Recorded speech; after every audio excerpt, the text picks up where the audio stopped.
If I could pick one, Dr. John, Yeah. you mentioned right amount of work, like right amount of exercise. Mhm. How do you know? Um, so you can test and say what do inflammatory levels look like? What do certain muscle breakdown markers look like?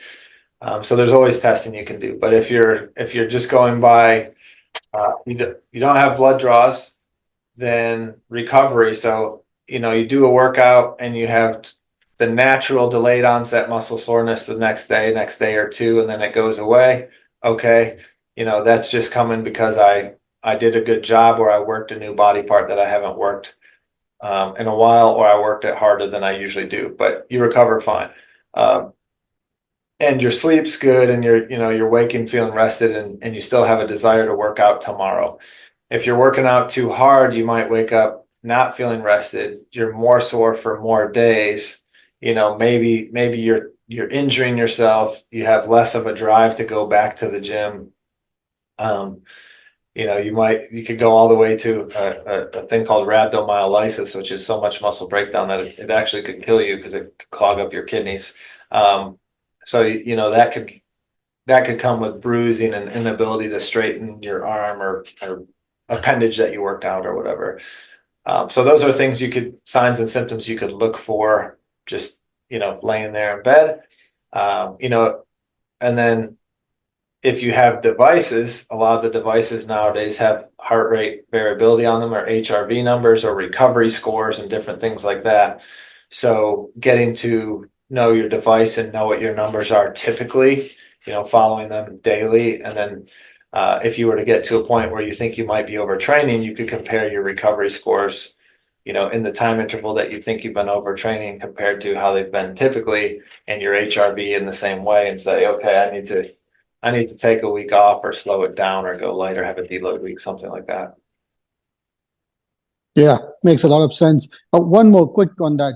So Uh-huh. let's assume you have cold. Uh-huh. Um, HRV will usually come out negative. It will say, okay, it's low today, Yep. and today you rest. Yep.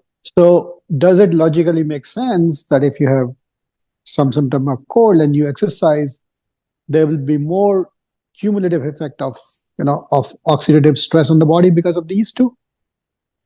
Uh, yeah, because the cold is metabolically expensive to the immune system. They're working harder, right, to try and get you back to normal. And now you've exercised and created, a debris field that way too.